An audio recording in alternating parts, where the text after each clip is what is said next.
আজ এখানে আসার উদ্দেশ্য ছিল আমাদের প্রশাসন, আইন শৃঙ্খলা বাহিনী সবার সাথে একটা মত বিনিময় সভা এবং আপনাদের সাথেও মত বিনিময় সভা।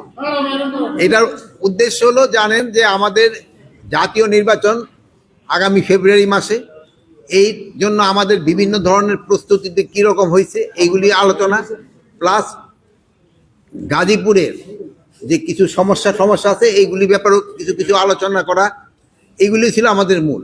এখানে আমাদের আইন শৃঙ্খলা বাহিনীর সবাই ছিলেন এবং প্রশাসনের সবাই ছিলেন, ইভেন আমাদের কারা, তারপরে ফায়ার ব্রিগেড, তারপরে আপনার কি বলে মাদক এরও ছিলেন।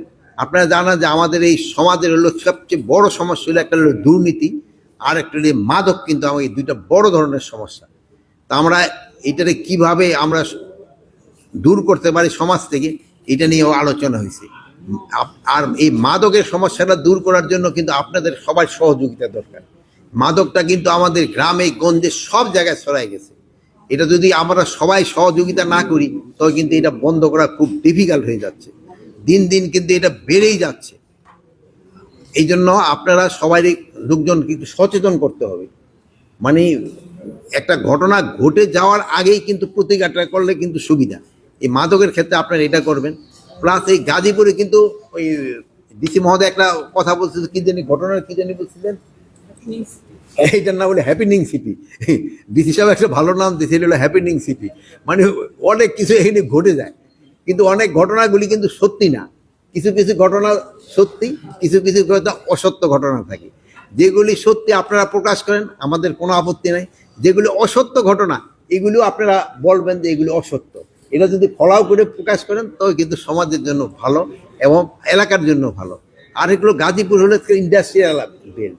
এখানে কিন্তু বহু লোক কাজ করে, তাদের কর্মসংস্থান রুজি রোজগারের জায়গা এটা।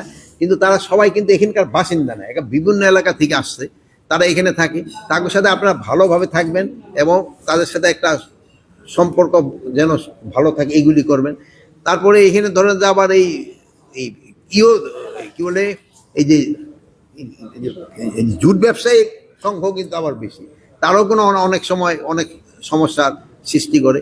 তারপরে আপনার এই যে চাঁদাবাজের সংখ্যা রয়ে গেছে, এগুলি কিভাবে কন্ট্রোল করতে হবে এগুলি সম্বন্ধে আলোচনা হয়েছে এবং এটার ক্ষেত্রে আপনাদেরও সাহায্য সহযোগিতা একটু দরকার। এখন আপনাকে যদি কোনো পয়েন্ট থাকে জিজ্ঞেস করতে পারেন। উপদেষ্টা নির্বাচন নিয়ে